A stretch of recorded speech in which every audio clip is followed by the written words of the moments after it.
So we're on chapter 10 of your world history book, and we're talking about the Byzantine Empire. And now we're going on to the contributions to civilization, which the Byzantine Empire made to history. So we're going to cover the Byzantine religion, the Cyrillic alphabet, the architecture, the Sentinel of the West. How was the Byzantine Empire the Sentinel of the West? Byzantine religion. See, this picture here kind of represents the religion there. The religion now is called the Eastern Orthodox or Greek Orthodox religion, and it developed after the permanent division of the East and West. So the East and West were divided. That means the Eastern Rome, the New Rome, and the Western Rome were divided. And basically the church in the East wanted to be free of the church of the West.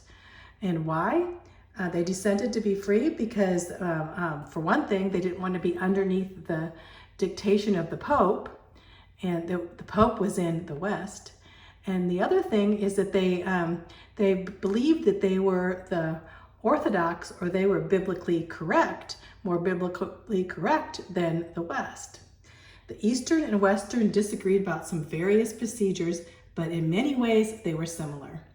In 1054, after the centuries of bitterness and conflict were over, or conflict over authority, the two split, remaining separate to this day. So basically, they had centuries over bitterness, and then in 1054, they totally split the church in half. And so the Orthodox went to the East, and were in the East, and then the Catholics were in the West. And so they're separated to this day. And 1054 was that date where they separated the church. Greek liturgy. The Greek liturgy got to be quite complicated, just like the Catholic liturgy. The Orthodox, after so many years, they claimed to be more orthodox or biblically correct in their teaching than the Catholic Church, but they too had adopted a lot of pagan influence. So the Greek liturgy, the public worship had a lot of superstition in it, symbolism in it, pageantry in it, and it was filled with sights and sounds and colors and even odors as they brought in incense and such. So here's a picture of church. Can you imagine that? You're having church, and they're acting out these weird things and having, symbolism and superstition and pageantry. Even if you go now to see some of these Orthodox church, they're still doing these kind of things, which have nothing really to do with the Bible, do they?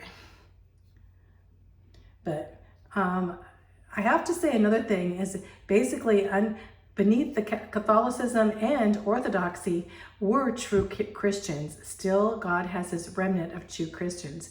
The problem was in the church, the pagan influence came in, and they were influencing the church greatly in both churches. Vladimir I of Kiev was from Russia, and Vladimir was so impressed by the sensations of the Greek liturgy that he decided to make the Russian Orthodox Church the same. So he visited Constantinople, and that's in the Hagia Sophia Cathedral in 988. That was the year 988. And then that's when he made the complete decision. He adopted the Eastern Orthodox Christianity as the official religion of Russia.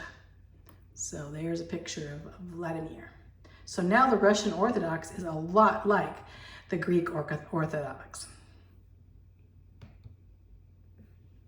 Cyril and Methodiosis, and the Cyrillic alphabet. So let's think about these guys. So these monks spread this Orthodox religion, their religion, Christianity. I have to say, I don't know how Orthodox they were. They may have been more Christian, and it kind of went away with some of the Orthodox ways. I'm not so sure, but they were monks. And Cyril was considered the apostle to the Slavs, as he did lead a lot of the Slavic people to the Lord. And Methodius, he was apostle to the Bulgars, Moravians, and the Slavs in the 9th century. The Bulgars, I should say Moravians, or Moravians, I said, but I don't know either way you can pronounce it. And basically, so they actually led a lot of people, and they did bring forth the gospel of the Lord Jesus Christ. Now, as for all the orthodoxy parts, I'm not really so sure, but I think as I read up on them, that possibly they were very Jesus-oriented. Let's just say that. The Cyrillic alphabet, Cyril was his name. One of the monks was named Cyril, named the alphabet after him. He invented the Cyrillic alphabet, and it was for the Slav. Remember, he was the apostle to the Slavics, which are basically Russian in origin. And so he took the Slavic script and based them on the Greek alphabet. And so he made his own alphabet for the Slavs. The script became the foundation for the Russian and the Slavic alphabets. So when you go to Russia, you'll see a lot of signs like this in their alphabet. Totally different than what we're used to, that's for sure. The preservation of ancient writings. So church scholars, monks, and priests helped preserve the ancient writings and language. And that was a big deal because basically for that 1,000 years, things were kept safe despite how the rest of the world was falling apart, especially the Western Roman Empire had been destroyed and it was chaotic. So during this time, the Byzantine Empire held these things tight and protected them. They had libraries and monasteries that were located throughout the empire, and all of these ancient writings and languages were preserved in these for that 1,000 years. And even at the last moment, they got most of this stuff out before the Turks took over. So a lot of the ancient manuscripts we still have today because of them being able to preserve them for us. The Byzantines' greatest achievement to civilization was the preservation of the Greek New Testament.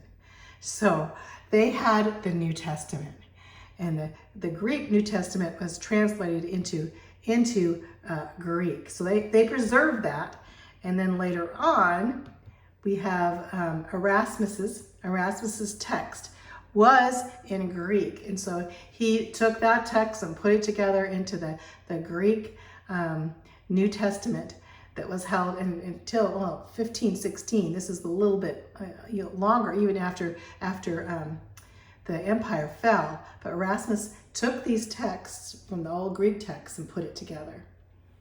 So he's very known for that, and he loved the Lord. I know that with all of his heart. All Protestant translations are made from this text during the Reformation, including the King James Version of the Bible. That was put together, actually, that version in 1611. So this is very important because that's where we get our Greek text of the New Testament. And so that's a test question. We know what is the biggest accomplishment of the Byzantine Empire? It was the preservation of the Bible. Architecture.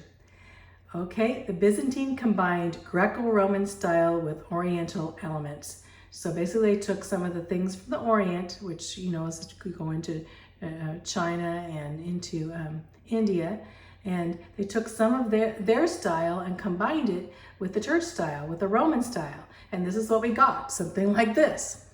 So they were heavily influenced by Eastern Orthodoxy. That's the church. So they were heavily influenced by the Eastern Orthodox, the religious. So basically you'll see not only the Roman type, but also the Oriental look, and then you'll see the cross, and you'll see how it looks a lot like the Catholic Church, but a lot different in its style with its domes and arches.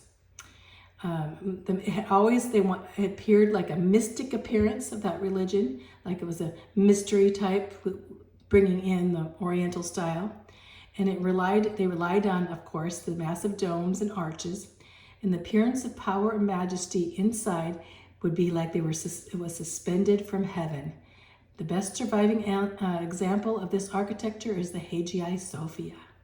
So that picture. This is not the Hagia Sophia, but that picture, when we look today, we can see how they put this together, this magnificent cathedral. Here's a picture of inside. You can see how inside, how they made it more of a mystical, and the colors from the stained glass and everything, very beautiful inside. The mystic Byzantine architecture, like they were hanging from heaven, they said. Sentinel of the West, what are we talking about? Well, for the 1,000 years, they protected the West from Islam, from Islamic forces, and also the Muslim, and from a lot of different the Mongolians and everything. So since they were there, they protected the Western from being totally engrafted into Islam. So the Byzantine Empire had the key role in preservation of Christianity and the Western culture. Very important. The preservation of Christianity. God protected Christianity through the Byzantine Empire and the Western culture too, which is very representative of Greek and Roman, Greco-Roman. And they guarded the eastern gate to the west at a time when the West could not have resisted invasion of the Muslim Empire at its height. So when the Muslim Empire was, going forth and they were conquering everyone, they couldn't conquer. It took them a long time before they could conquer the Byzantine. The Byzantine protected that time.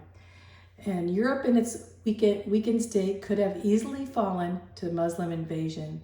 So Europe could be Muslim now.